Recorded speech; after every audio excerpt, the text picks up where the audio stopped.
예수님께서 우리 죄를 위해서 죽으시고 부활하신 후에 40일 동안 이 세상에 계셨습니다. 그리고 나서 열흘 후에 성령께서 강림을 하시죠. 성령께서 강림하셨을 때 거기에는 수많은 사람들이 있었습니다.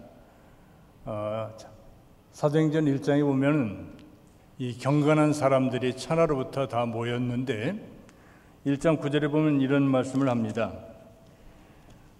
그 모인 사람들 가운데 어떤 사람들은 바데인과 메데인과 엘람인과 메소포타미아, 유대와 갑바도기아, 본디아, 아시아, 이 부르기아와 밤빌레아, 애국과 및 구레네에서 가까운 리비아 여러 지방에서 사는 사람들과 로마로부터 온 사람들이 거기에 참석했다. 수많은 사람들이 쉽게 얘기해서 오늘날로 얘기한다면 페르시아 쪽에 있던 사람들, 이 바데라는 것은 이 페르시아 말을 하는 사람들을 얘기하거든요. 또 그 다음에 메소포타미아는 오늘로 얘기한다면 이라크 쪽에 있던 사람들, 또 어떤 사람들은 크레테 지역에 있던 사람들, 또 어떤 사람은 심지어 로마에서 온 이 경건한 사람들이 다 예루살렘에 모였습니다. 이때 제자들은 열심히 주님의 약속을 따라서 전혀 기도에 힘썼죠. 우리 주님께서 말씀하시기를 너희는 예루살렘을 떠나지 말고 내가 너에게 약속한 것을 기다리라. 그래서 제자들은 주님께서 약속하신 이 성령의 은혜를 받기 위해 성령을 기다렸죠.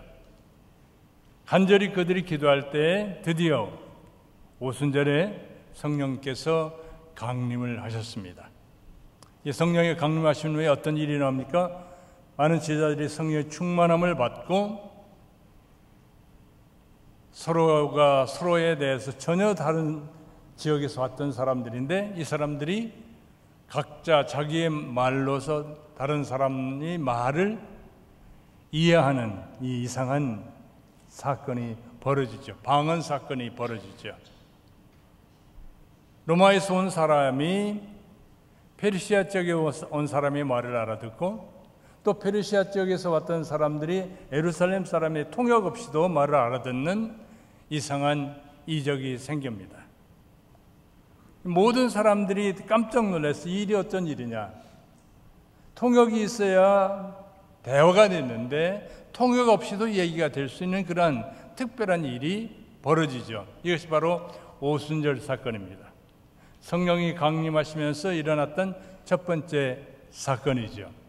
이런 사건이 나면서 많은 사람들이 놀라고 많은 사람들이 충격 가운데 있게 됩니다. 그런 때에 몇 사람들이 이런 얘기를 하죠. 저 사람들이 술에 취해서 저렇다.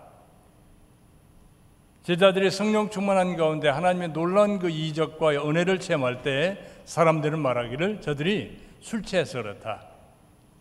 주님의 제자들을 참 깎아내리는 그러한 말들을 했습니다. 그때에 베드로가 일어나지요. 베드로가 일어나서 예루살렘 사람들아, 지금 이 사건은 바로 요엘 선지자가 예언한 예언의 사건이다. 마지막 날에 가서 많은 사람들이 청년들의 비전을 볼 것이고 환상을 볼 것이고 한 그 예언의 약속이 바로 오늘 바로 여러분들 앞에 이루어졌다라고 얘기를 합니다. 그러면서 베드로는 이 사건은 바로 마지막 때에 오시기로 했던 그 메시아에 대한 예언이다라는 것을 설명을 합니다. 성경에 우리 조상들에게 하나님께서 성경을 통해서 수많은 예언들을 주셨는데 그 예언이 바로 조금 전에 이루어졌다 이렇게 얘기를 하죠. 하나님 메시아를 보내주신다고 했는데 그 메시아가 오셨다고 얘기합니다. 그 메시아가 오셔서 고난을 당하시고 그 메시아가 오셨는데 그분이 누구니까? 바로 예수 그리스도다. 여러분들이 십자가에 못 박았던 그분이 바로 하나님의 아들, 하나님이 보내시기로 했던 메시아다. 그 메시아를 하나님이 살리셨다. 이때 거기에 있던 수많은 사람들 어떻게 얘기합니까? 그들의 가슴이 찔려서 우리가 어찌할꼬. 예루살렘에 있던 수많은 사람들이 예수님이 부활한 사건들을 알고 있었습니다. 예수님이 40일 동안 자신의 살아남을 제자들에게 보이셨고요. 예수님이 승천하신 후에 바로 열흘 가까이 돼서 이 오순절 사건이 난 거거든요. 그러니까 이 베드로의 설교는 뭐냐면 예수님이 부활하신 승천하신 그 열흘 후쯤에서 일어난 사건이라 볼 수 있어요. 이 얘기를 들은 사람들이 우리가 어찌할꼬 하면서 가슴을 치고 통곡하지 않습니까? 그때 사도들이 너희들이 그 죄를 회개하고 예수의 이름으로 세례를 받으라. 그리고 세례를 받은 사람들이 그날에 몇 명이었더라? 3,000명이었더라. 오늘 우리가 2장 42절에 쓴 말은 그들이 사도의 가르침을 받아 서로 교제하고 떡을 떼며 오로지 기도하기를 힘쓰니라 그랬는데 이 그들이 누구냐면 바로 그 사람들이에요. 베드로의 설교를 듣고 예수 그리스도를 받아들인 그 사람들이에요. 그들이 사도의 가르침을 받아 서로 교제하고 떡을 떼며 오로지 기도하기를 힘쓰니라 이렇게 얘기합니다. 그리고 나서 43절에서 47절에 보면 예루살렘 교회에 일어났던 이 초대교회에 일어났던 초대교회 성도들의 모습을 우리에게 설명해 줍니다. 이 42절 말씀은 바로 43절 이후에 일어날 그 사건은 하나의 원인이라고 얘기할 수 있다고 한다면 43절 이후의 말씀은 42절의 말씀의 결과라고 얘기할 수 있을 겁니다. 43절 이후에 47절까지 보면은 예루살렘 교회에 어떠한 일들이 있습니까? 여기 보면은 몇 가지가 나옵니다. 적어도 10가지 우리가 주목할 만한 것들이 여기 언급되고 있어요. 첫째로 뭐냐면 사도들로 말미암아 많은 기사와 표적이 나타났습니다. 사도들로 인해서 병든 자가 일어나고 사도들로 인해서 안전병가 일어나는 기적이 일어났습니다. 그 두 번째 결과는 뭡니까? 사람들 두려워합니다. 저는 예수 믿는 사람들을 박해하고 그들을 괴롭혔는데 이제는 예수 믿는 사람을 보면서 두려워하는 일이 나타납니다. 세 번째는 어떤 일이 있습니까? 믿는 사람들이 다 함께 있게 됩니다. 전에는 다 흩어져 숨었습니다. 이제는 성령 강림 후에 제자들이 다 함께 있습니다. 그리고 네 번째로는 모든 물건을 서로 통용합니다. 내 것이라고 하지 않습니다. 있는 사람은 없는 사람을 위해서 내놓습니다. 자기의 재산을 파는 가난한 사람들에게 나눠줬습니다. 그리고 다섯 번째 어떤 현상이 나타납니까? 날마다 마음을 같이 했다. 많은 사람들 보면 의견이 다를 수 있는데 그들이 한 마음이 되었습니다. 여섯 번째는 어떤 일이 있습니까? 성전에 또한 그들이 모이기를 힘썼다. 일곱 번째로 집에서 떡을 뗐다고 얘기합니다. 서로 불러서 함께 식사를 나누고 교제했다 그 얘기죠. 여덟 번째는 그들이 하나님을 찬송했다. 하나님을 찬송합니다. 그리고 또 나서 아홉 번째 보면 온 백성들에게 칭송을 받더라. 그 결과 주께서 구원받는 사람들을 날마다 더하게 하시니라. 이것이 바로 예루살렘 교회에 나타나는 하나의 중요한 어떤 변화라고 할까요? 열매라고 할 수 있습니다. 이 예루살렘 교회를 보게 되면 하나님의 놀라운 역사들이 나타납니다. 그런데 이 놀라운 역사들이 나타나는 그 배경이 되는 말씀이 바로 우리가 읽은 42절의 말씀이에요. 그들이 사도의 가르침을 받았다라고 얘기합니다. 이 말씀을 보면 이 예루살렘 교회의 성도들은 어떤 사람들인가? 다른 말로 한다면 예루살렘 교회는 어떤 교회인가 하면 말씀을 배우는 교회였습니다. 어떤 말씀을 배웠습니까? 사도들의 말씀을 배웠다고 얘기합니다. 그들은 당시 유명한 철학자나 키케로라든가 세네칼이라든가 이런 사람들의 말을 배운 게 아닙니다. 그들은 사도들의 말을 배웠습니다. 사도들의 가르침을 받았어요. 유명한 어떤 정치 사상가라든가 뛰어난 언어 능력이 뛰어났던 웅변가의 말을 추종해서 듣는 것이 아니었습니다. 그들의 길을 즐겁게 해주는 어떤 사람들의 불러서 듣는 것이 아니라 누구의 말을 듣는다고 했어요? 사도들의 가르침을 받았다는 거예요. 사도는 어떤 사람들이었습니까? 그 당시 사회에 보면은 별 볼 일 없는 사람들이었죠. 그들은 제사장도 아니었습니다.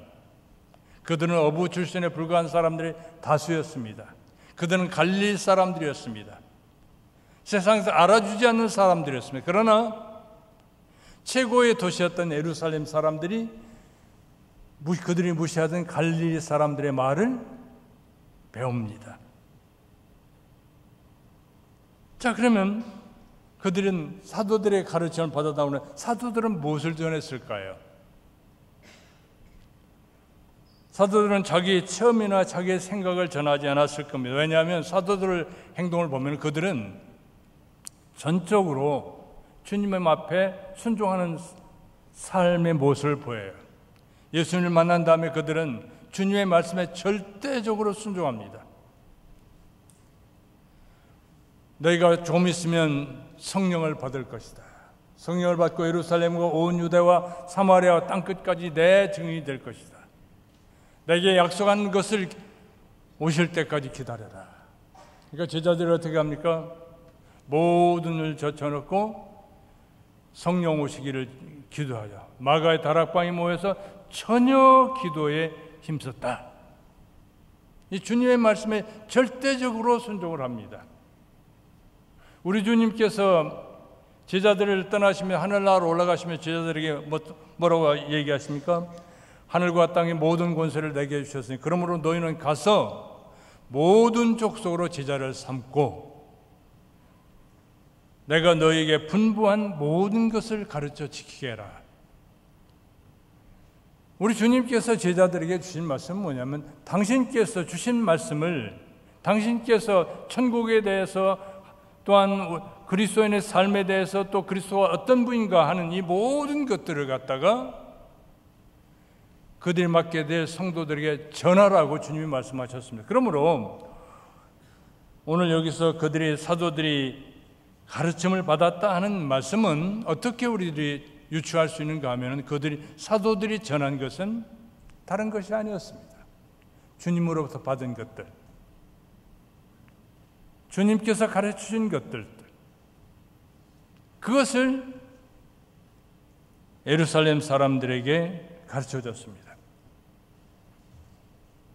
사도들이 예루살렘 사람들에게 천국 확장의 수단으로 사용한 것은 뭐냐면 가르치는 거예요.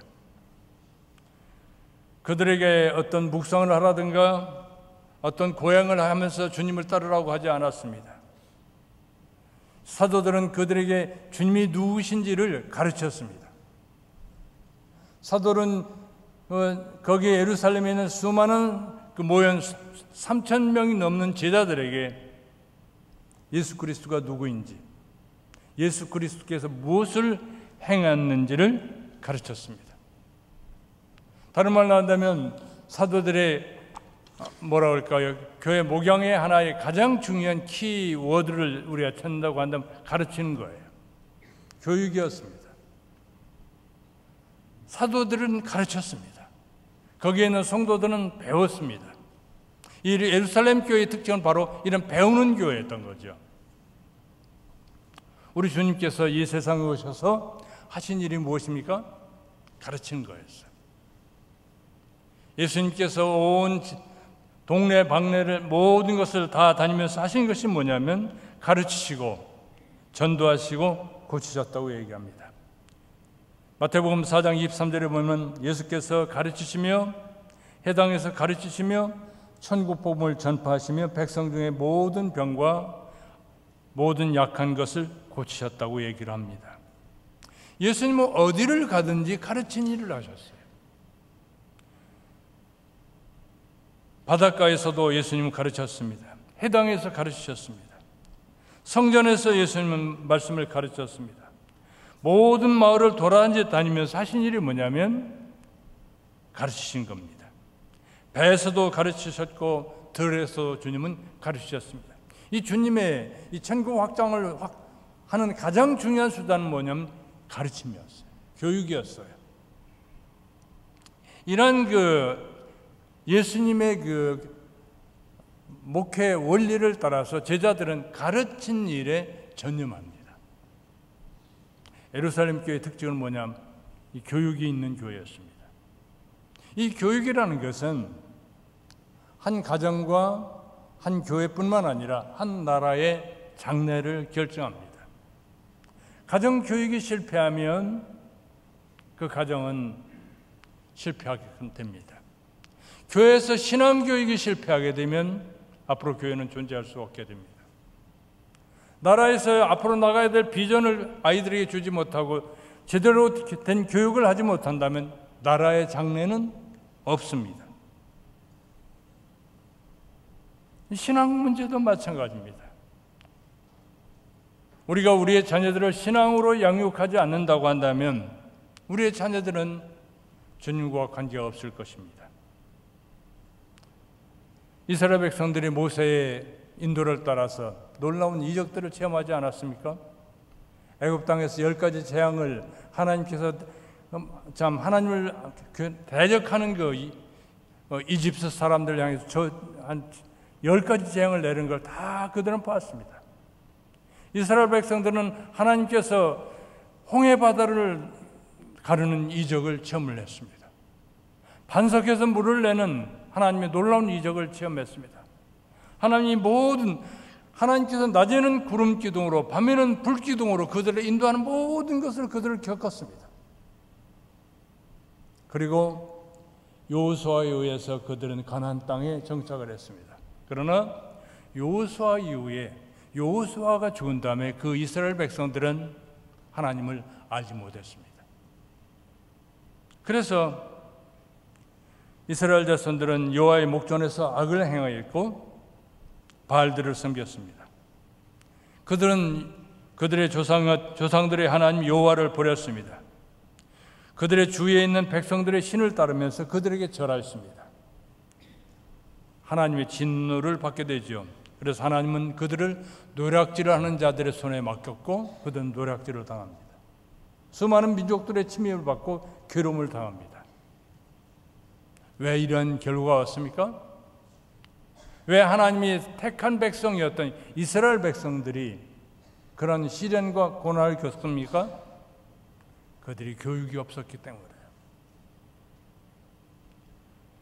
사사기 2장 10절을 우리 같이 한번 읽어보겠습니다. 여호수아가 지난 다음에 세대의 사람들에 대해서 이렇게 해죠. 그 세대 사람도 다 그 조상들에게로 돌아갔고, 같이 읽어볼까요? 그 후에 일어난 다른 세대는 여호와를 알지 못하며 여호와께서 이스라엘 위에서 행하신 일도 알지 못하더라. 여호와 하나님이 누군지를 몰랐습니다. 이스라엘 많은 사람들은 하나님이 누구인지를 알았습니다. 하나님께서 그들을 어떤 놀라운 이적을 베풀고 수많은 그 큰 군대 앞에서 메뚜기같이 작았던 그들을 하나님께서 어떻게 보호하시고 인도하신 것을 다 체험을 했습니다. 그러나 그들은 그들의 자손들에게 성경을 가르치지 않았습니다. 하나님이 누군지를 가르치지 않았습니다. 하나님이 그들을 위해서 어떤 일을 했는지를 알려주지 않았습니다. 그래서 그 후에 일어난 세대는 여호와를 알지 못했다고 얘기합니다. 여호와 하나님이 누군지를 알지 못했습니다. 여호와께서 이스라엘을 위해서 행하신 일도 알지 못하였더라. 이 교육의 부재는 가정의 비극입니다. 우리가 우리의 자녀들을 신앙적으로 제대로 가르치지 않는다고 한다면 이러한 슬픈 일들이 우리 가운데도 나타날 것이 뻔합니다. 이스라엘 백성들은 하나님에 대한 지식이 없었습니다. 그 결과 그들은 우상에 빠졌습니다. 그리고 하나님의 진노 아래 있을 수밖에 없었습니다. 자, 그렇다면 어떻게 해야 할까요? 우리의 가정이 바로 서려고 한다면 우리의 자녀들을 신앙으로 양육해야 합니다. 성경대로 자녀들을 가르쳐야 됩니다. 저는 평생 공부한 것이 청교도입니다. 그래서 여러분들과 더불어 청교도를 만들어놨던 이 셔터 캐티키즘 소요리 문답을 같이 공부했고요. 오늘은 성령 강림절을 맞이해서 이 부분을 한번 생각해 보는 겁니다. 이 청교도들은 그들의 자녀들을, 청교도들은 다른 말로 시작한다면 청교도들은 이 큰 사회를 바꾸려고 한다면 먼저 가정이 바뀌어야 된다고 생각했습니다. 영국 사회를 바꾸기 전에 먼저 내 가정이 하나님 나라가 되고, 하나님 나라가 내 가정 속에 이루어진 그 가정들의 모임으로 말미암아 하나님의 뜻이 이루어지는 교회가 이루어질 것이고, 이런 교회들이 모인 곳에 바로 하나님 나라가 이루어질 수 있다. 영국을 바꿀 수 있는 것은 뭐냐? 가정교육이다. 내 자녀를 말씀 가운데 바로 양육한다고 한다면 세상을 바꿀 수 있다라는 그런 믿음 가운데 그들은 그들의 자녀를 양육을 합니다. 이 청교도들이 이 자녀들을 양육하기 위해서 사용했던 방법이 뭡니까? 그들은 가정에서부터 성경을 가르친 거예요. 어떻게 가르쳤습니까? 아침과 저녁으로 가정 예배를 드린 거예요. 아침과 저녁으로 가정 예배를 드리면서 아이들에게 성경을 한 말씀 한 말씀 가르쳤습니다.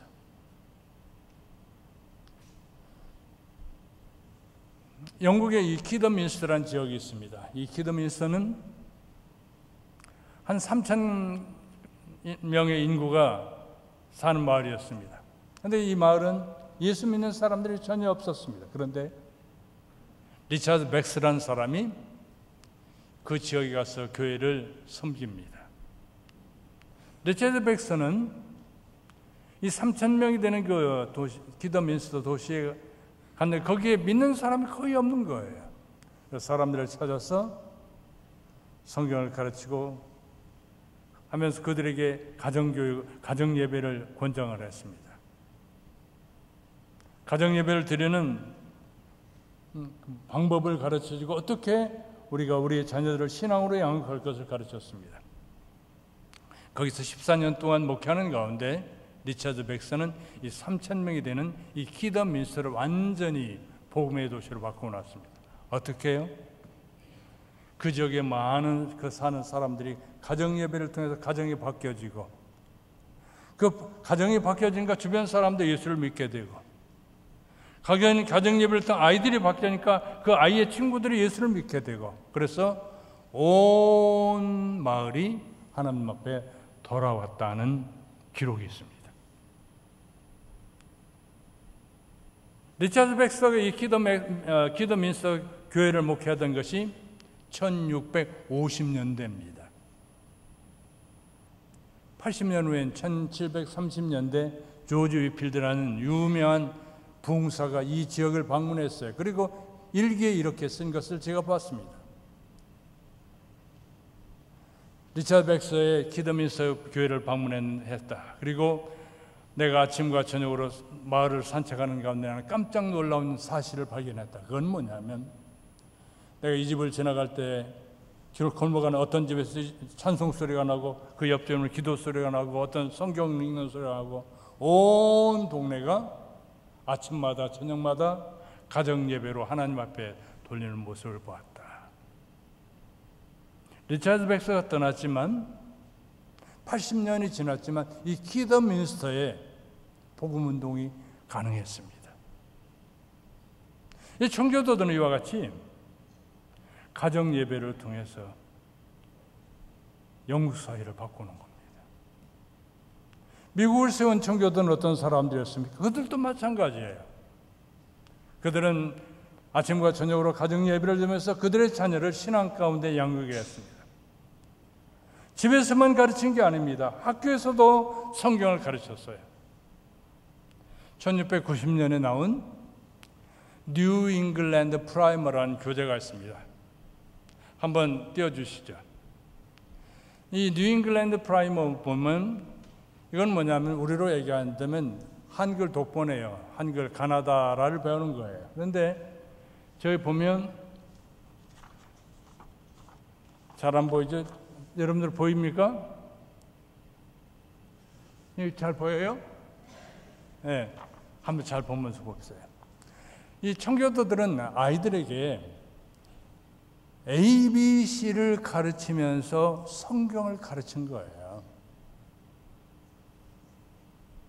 제가 60년이 훨씬 지난 어렸을 때 배운 게 뭐냐면 철수야 이리 오너라, 바둑아 이리 오너라, 나하고 놀자, 그거였거든. 아무 의미 없는 배웠는데 청교도들은 성경을 배운 거예요.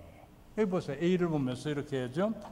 제일 위에 In Adam's fall we sinned all. 뭡니까? 아담의 타락 가운데서 우리 모두는 we sinned all. 우리는 다 죄를 범했다. 5살, 6살 먹인 아이에게 아담의 타락 얘기를 해줍니다. 그리고 우리는 다 죄인이라는 걸 가르쳐 주죠. B를 가르치면서 성경 얘기를 해줘요. Thy life to mend, this book attend. 이 책에 집착하게 되면 내 생애가 어떻게 될까요? 고쳐질 거다. 성경을 연구하자. 이 book. 고양이 얘기를 합니다. The cat does play and after slay. 여기 이제 쥐가 한 마리 나오잖아요. 고양이가 쥐하고 노는 거예요. The cat does play. 쥐가 노는데, 고양이가 노는데 그 다음에 어떻게 하냐고요? 죽인단 말이에요. 쥐를 죽인다. 뭐 이런 얘기를 배웁니다. 그 밑에는 이제 도둑질을 하지 말라는 걸 배우기 위해서 이제 이런 걸 가르치죠. A dog will bite a thief at night. 개가 누구를 물어요? 밤에 도둑을 물 것이다. 뭐 이렇게 A, B, C, D를 가르치면서도 여기에 이제 그 성경 얘기를 많이 합니다. 그러면서 시간을 아끼란 거예요. 옆에 이제 제일 위에 한번 보세요. G를 보면서 as learn the glass, man's life does pass. 모래시계처럼 사람의 생명은 사라진다. 시간 아껴라. 시간 아껴라. 청교도들은 이 콜릭의 아이들에게 성경을 가르친 겁니다. 그 밑에는 저 하트 모양 한 책은 뭐냐면 My book and heart shall never part. 내 책, 이 성경 말씀과 나의 마음을 결코 나눌 수 없다. 그러니까 말씀에 늘 붙어 살아야 된다. 뭐 이렇게 쭉 얘기를 해요. 그러면서 마지막으로 가서는 여기는 없지만 Zacchaeus, he did climb a tree, his road to see. 삭개오는 나무에 올라갔다. 왜? 주님의 보기 위해서. 이와 같이 청교도들은요, 가정에서도 학교에서도 교육에 전념을 합니다. 사랑하는 성도 여러분, 교회가 이렇게 가정에서부터 아이들을 신앙으로 양육할 때 그 교회가 부흥할 수밖에 없어요. 오늘 우리 한국교회는 가정교육이 실종됐습니다. 오늘 목사님도 말씀하셨지만 키만 키워주라고 그랬죠. 길긁지 말아라. 성경을 가르쳐야 됩니다.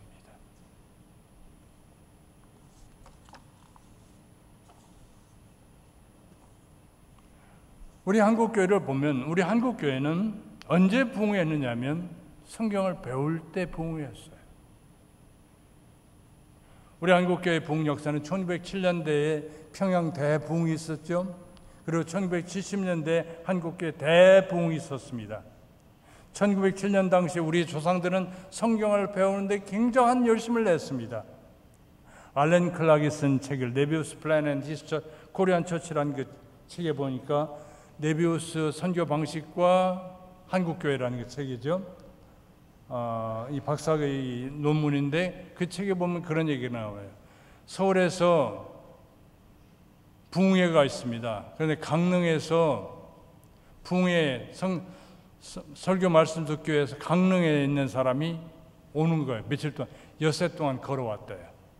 그리고 일주일 동안 성경을 배우고 엿새 동안 강릉까지 걸어갔다. 알렌 크락 선교사가 쓴 글에 그렇게 나옵니다. 이렇게 그들이 열심히 했기 때문에 한국교회 부흥운동이 가능했던 거예요. 우리 한국교회는 1960년대, 70년대, 80년대 큰 부흥이 있었습니다. 그런데 그 이전에 한국교회는 어땠습니까? 한국교회는 모이는 데 힘썼죠. 그때는 저녁 예배가 반드시 있었습니다. 우리 교회 같은 저녁 예배가 있었습니다. 한국교회 거의 99% 저녁 예배가 사라졌습니다. 그 결과 지금 한국교회 몰락이 오고 있습니다. 그런데 1960년대, 70년대 우리 한국교회는 배우는 교회였어요. 열심히 배웠습니다. 11시 예배가 있기 전에 10시에서 11시 사이에는 1970년대 초반까지만 해도 우리 한국교회는 10시에서 11시 그 전에는 성경 공부가 있었어요. 목사님이 설교하기 전에 장로님이나 교회 어떤 분이 나와서 성경을 다 교인들한테 미리 가르쳤습니다. 그러고 나서 대예배가 있었죠. 여러분들 기억이 나십니까? 우리 한국교회는 이 배우는 데 굉장한 열심을 냈습니다. 1973년대 빌리그램 크루세이드가 있었고요. 그 다음 74년대 엑스플로 74가 있었습니다. 이 엑스플로 74 때는 전도 요원 훈련 교육이었는데요. 이것을 배우기 위해서 전국에 32만 3천 명이 등록금을 내고 일주일 동안 교육을 받았습니다. 그 결과 우리 한국에 엄청난 부흥이 있었죠. 1970년대 우리 한국교회 교인 수가 얼마 있느냐면 323만 명이었습니다. 그런데 이러한 그 열심히 배우는 이 한국교회 하나님이 축복하셔서 10년 후인 1980년에는 우리 신자 수가 718만 명으로 2배 이상 교회가 성장합니다. 수많은 사람들이 교회로 돌아오죠. 연예인들이 돌아왔습니다.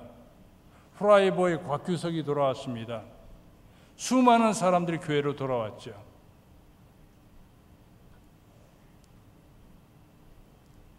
말씀이 가정에서 우리 자녀들을 교육할 때 교회가 살아납니다. 예루살렘 교회의 특징은 뭔가? 가르침이 있었습니다. 가정에서 신앙교육이 있을 때 가정이 신앙으로 살아날 수 있습니다.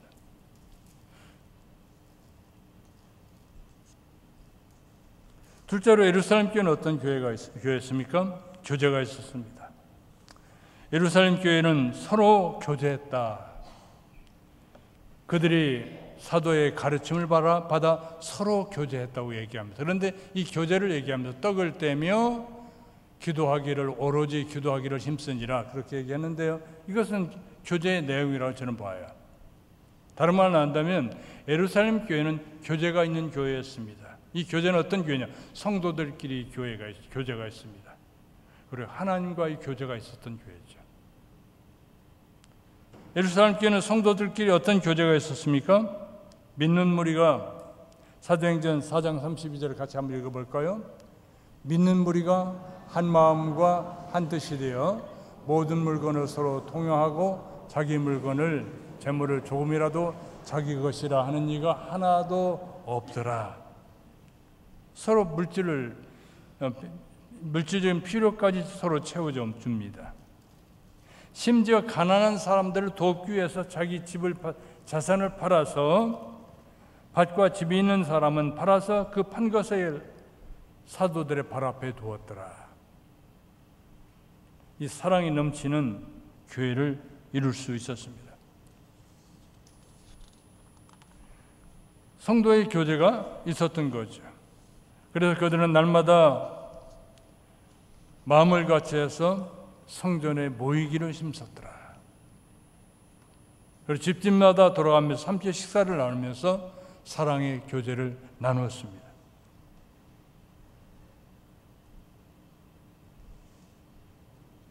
이 예루살렘 교회는 이같이 이 성도의 교제뿐만 아니라 하나님과의 교제가 있었어요.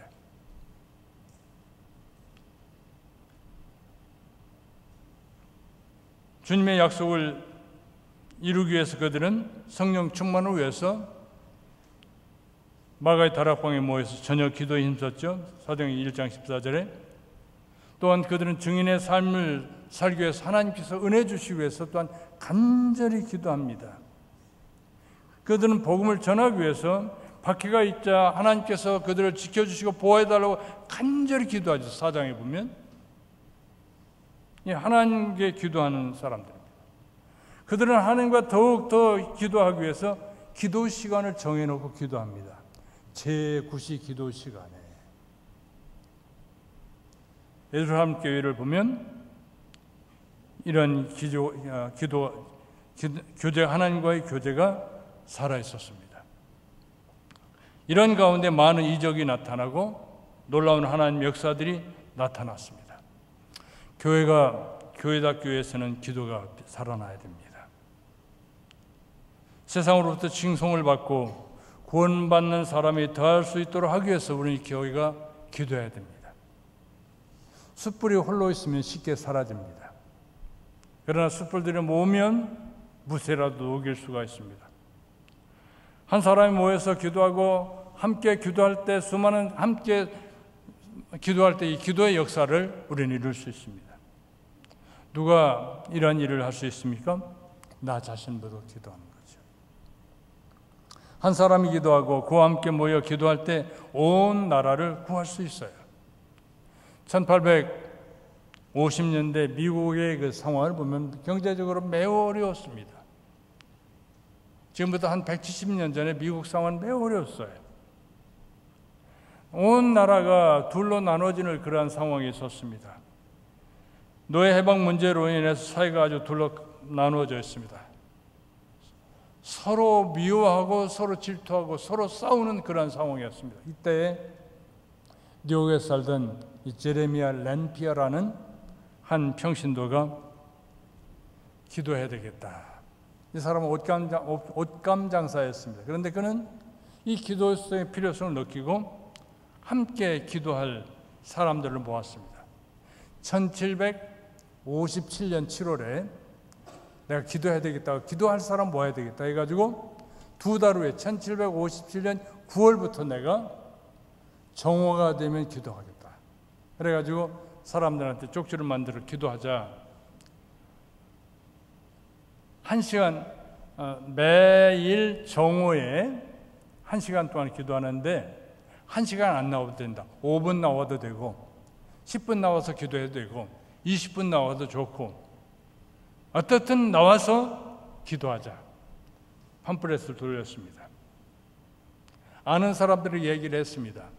그래서 두 달 후에 렌피어는 그 정한 시간에 사람들을 기다렸습니다. 아무도 안 왔습니다. 12시가 됐을 때 아무도 안 왔어요. 한 20분 지나서도 안 왔습니다. 30분 지나니까 한 사람이 나타납니다. 마지막 때가 되니까 6사람이 됐습니다. 그 6사람이 그 다음 주 만나고 또 만나고 또 만나고 했습니다. 만나서 시간이 나는 대로 5분도 좋고 10분도 좋고 20분도 좋고 시간을 나는 대로 시간을 정해서 그들은 기도했습니다. 그런데요, 5개월 후에는 이 렌피어의 기도 운동이 미국 전역으로 퍼졌습니다. 뉴욕과 캐나다의 온타리오까지 퍼졌습니다. 뉴 잉글랜드 전역에 기도하는 모임들이 생겨났고요. 뉴저지와 펜실베니아 그리고 미국의 중부 지역에 캔사스와 미시간, 아이오와, 미주리, 인디애나, 위스콘신 이 많은 지역마다 정오 12시가 되면 기도했습니다. 이 기도 운동이라는 거예요. 몇 사람이 모여서 시간을 정해놓고 기도했습니다. 이 기도 운동은 하나님께서 놀라운 역사를 이루었어요. 기도 운동이란 그 다음 해에 매주 5만 명씩 교회로 돌아오더라 하는 기록이 나옵니다. 하나님께서는 기도할 때 교회에 봉을 주십니다. 우리나라에서도 우리가 기도할 때 하나님의 놀라운 이적들이 많이 나타났어요. 6.25가 1950년 6월 25일 나지 않았습니까?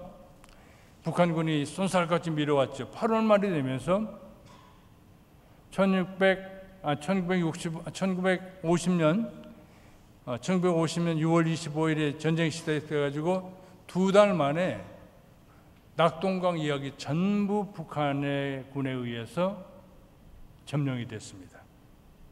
이때 많은 목회자들이 부산으로 피난을 갔어요. 부산에 목회자들 한 200여 명 모였습니다. 그들은 최랑교회에 모였습니다. 모여서 기도했습니다. 하나님께서 우리를 불쌍히 여겨주옵소서. 그때 박윤선 목사님 그들에게 설교를 했어요. 우리가 회개하고 하나님 앞에 돌아오자. 우리가 신사참배한 죄를 우리 다 같이 회개하고 하나님 앞에 돌아오자. 낙동강만 이제 무너지면 완전히 이제 공산화가 되는 상황이었습니다. 이때 목사님들이 1950년 8월 말에 모여서 기도하기 시작해요. 그들이 간절히 한 주간 기도했습니다. 기도하면서 또 기도했습니다. 한 달 가까이 그들은 기도하는 운동을 그 교회에 모여서 기도했습니다. 그런데 놀라운 일이 일어났습니다. 그해 9월 15일 인천 상륙작전이 일어나죠. 목사님들 모여서 기도했는데 2주 후에 인천 상륙작전이 딱 전개되죠. 9월 28일 서울이 수복됩니다. 기도는 능력이 있습니다. 예루살렘 교회는 기도하는 교회였습니다. 하나님과 교제했습니다. 우리가 어려운 일을 당할 때 우리는 기도해야 됩니다. 우리가 하나님을 구하면 우리 하나님은 거절하지 않습니다. 우리가 어려운 일을 당하고 우리 가정이 어려운 가운데 있을 때 하나님께서는 결코 우리를 버려두지 않습니다. 지금은 우리가 기도할 때라고 저는 생각합니다. 우리가 지금 당면에 있는 사회를 보면 굉장히 어렵지 않습니까? 정치적으로 보세요.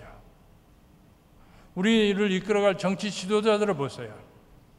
이 좌와 우로에서 완전히 진영으로 해가지고 서로 원수입니다. 이 사람들이 이렇게 하겠다면 저 사람은 이걸 반대하고, 저 사람이 이거 하겠다면 반대하고, 이러다 나라가 어떻게 됩니까? 이 나라 망할 수밖에 없는 상황입니다. 북한은 핵을 다 마쳤습니다. 언제 치면 칠지 모릅니다. 그래 김정은은 언제 그들은 핵을 더 해서 확실히 해서 치자 얘기합니다. 실험을 하잖아요. 언제 여기서 쏠지 모르잖아요. 그런데 우리는 평안하게 지내고 있어요. 경제적으로 매우 어렵습니다. 우리나라 경제 성장률 1.4%의 성장률이 될 수밖에 없다고 얘기합니다.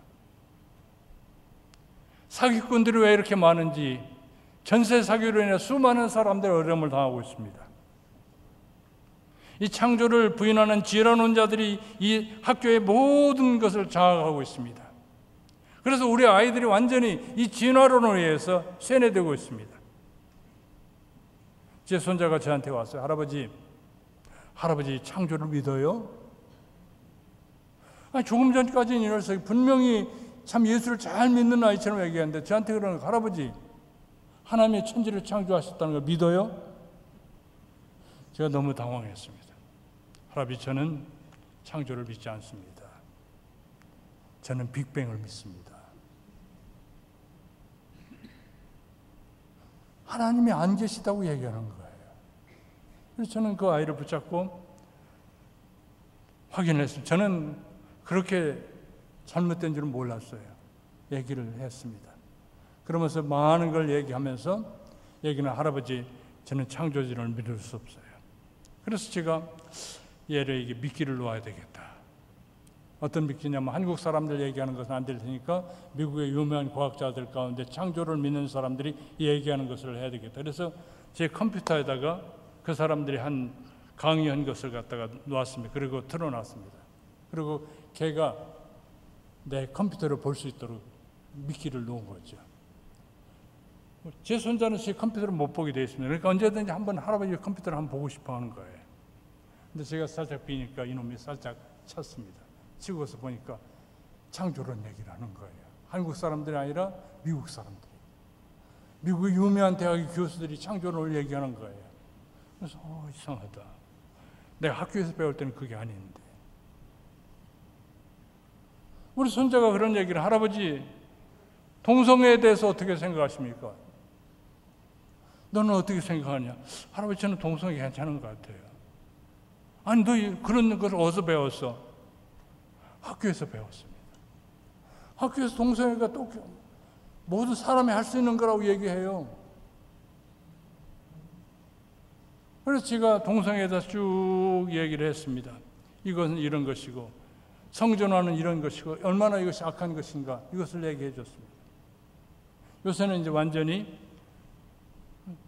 이제 다시 돌아왔습니다. 지금 우리는 이러한 시대에 살고 있습니다. 평안하다 평안하다 사탄의 음성입니다. 지금 우리가 긴장해야 될 때입니다. 이 악한 세력들이 세계를, 교회를 무너뜨리기 위해서 발버둥치는 때입니다. 이때 우리들은 기도해야 됩니다. 우리의 자녀들을 위해서, 우리 나라를 위해서, 이 악한 영들을 이길 수 있는 그 은혜들을 이 땅에 주시기를 위해서 기도할 때입니다. 예루살렘 교회는 사도들의 가르침을 받았습니다. 그리고 오로지 기도하기를 힘쓰는 교회였습니다. 우리가 이런 위기에서 벗어날 수 있는 것은 하나님을 찾는 거예요. 하나님은 지금도 살아서 역사하십니다. 우리 하나님은 자기를 찾는 자들을 멀리하지 않습니다. 찾는 자를 만나 주십니다. 잠언 8장 17절을 우리 같이 한번 읽어볼까요? 나를 사랑하는 자들이 나의 사랑을 입으며 나를 간절히 찾는 자가 나를 만날 것이니라.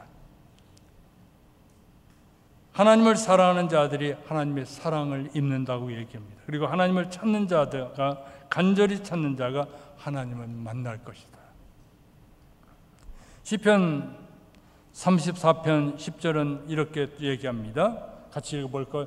젊은 사자는 궁핍하여 줄일지라도 여호와를 찾는 자는 모든 좋은 것에 부족함이 없으리로다. 이 젊은 사자는 궁핍할지라도, 그래서 줄일지라도 하나님을 찾는 자에게는 하나님의 은혜를 주신다고 얘기합니다. 모든 좋은 것을 주신다고 말씀합니다. 이제 우리가 하나님 앞에 돌아올 시간이 됐다고 믿습니다. 하나님 앞에 돌아가야 됩니다. 평안하다 평안이 아닙니다. 우리는 이 어려울 때 이 하나님의 도움을 구해야 될 줄 압니다.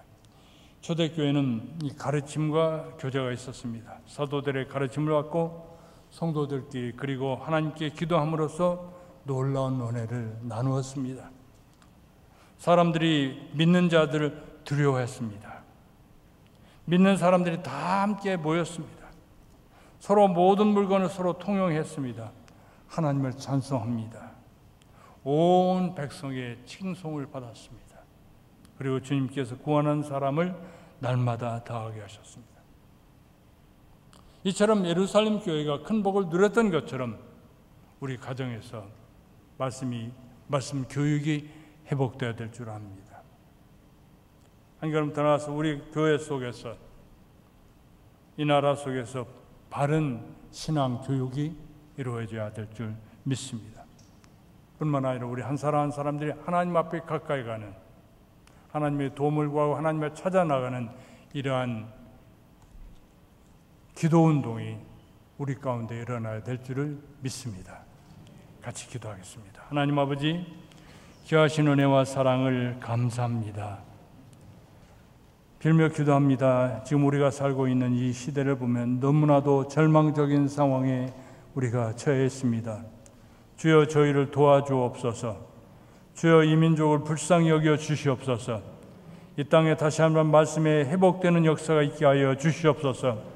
우리의 가정들이 말씀으로 변화될 수 있는 은혜를 주시옵소서. 우리의 자녀들, 우리 후손들이 믿음을 떠나지 않고 말씀에 다시 한번 온전히 설 수 있도록 하나님이 도와주시옵기를 간절히 빌며 기도합니다. 학교 교육에 틀렸습니다. 세상이 너무나도 잘못된 방향으로 우리 아이들을 유혹하고 교회를 공격해 옵니다. 빌며 기도하는 것은 주님 저희를 도와주시옵소서. 주님이 저희를 붙잡아 주시옵소서. 그래서 우리를 통해서 다시 한번 이 땅에 말씀 운동이 새롭게 일어날 수 있도록 하나님 역사해 주시옵소서.